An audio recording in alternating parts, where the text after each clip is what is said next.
শ্রী শ্রী বড় মায়ের পাঁচালী কথা। শোনো শোনো সর্বজন অতি ভক্তিভাবে লক্ষ্মী মায়ের ব্রত কথা প্রচারিতভাবে। গুরুবারে ভক্তিভাবে যত নারীগণ করিবে লক্ষ্মীর পূজা হয়ে এক মন। ধনে জনে বাড়ে আর অপুত্রের পুত্র সরস্বী দেবীর গুণে হলো মূলসূত্র। যুগে যুগে আসেন তিনি লক্ষ্মী ঠাকুরানী, নারী শিক্ষা দিয়ে যান হয়ে নারায়ণী। কেমন এতে স্বামী ভক্তি করিলে জগতে, মাতৃজ্ঞানে পূজা করে এই পৃথিবীতে।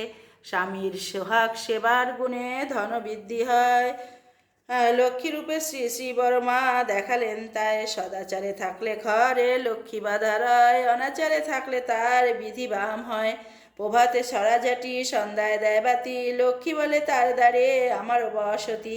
যে সংসারে সর্বদাই ঝগড়াঝাটি হয়, লক্ষ্মী ছেড়ে চলে যায় জানিও নিশ্চয়। যদি কোনো নারী ওঠে সূর্য ওঠার পরে, সেই গৃহে সর্বদাই রোগ থাকে ভরে। নিত্য নিত্য গৃহকর্ম যদি না সে করে, লক্ষ্মী মাতা বিরূপ হয়ে ছাড়ে যে তাহারে। সকালে বাসি কর্ম করি সমর্পণ, স্নান করে ইষ্ট পূজে হয় হয়ে এক মন। দেবদেবীর ভোগরাগ করিবে যেমনে, রন্ধনাদি সেইভাবে করিবে যতনে। স্বামী পুত্র খাওয়ার পরে নারী নিজে খাবে, নারী নীতি সর্বদাই পালন করে যাবে। নারীর বৈশিষ্ট্য মাঝে অষ্টগুণ আছে, একটির অভাবে নারীত্ব না জাগে। না নিয়ে যা রান্না করে যদি কোনো নারী, সদাচার বিনা রান্না জীবনের ওরি।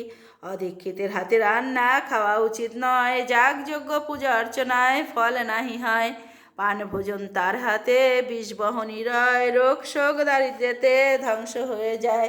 পাষাণ প্রতিমা পূজে যত নারীগণ, স্বামী পূজা বিনা ফল না হয় কখন। পতি বিনা সতী আর দুধ বিনা মাখন, পতিভক্তি বিনা ভক্তি দুষ্টের লক্ষণ। সংসারেতে স্বামী ধ্যান স্বামী করসার, স্বামী বিনাতি জগতে গতি নাহি আর। শ্বশুর শাশুড়ি দেবরে সেবা যত্ন করা, আদর্শ রমণীর গুণ জগতের সেরা। লক্ষ্মী মায়ের মাহাত্ম্য কথা শোনো ভক্তিভাবে, দুঃখ হরণ বলে সবাই সুখ শান্তি পাবে। জয় গুরু জয় গুরু।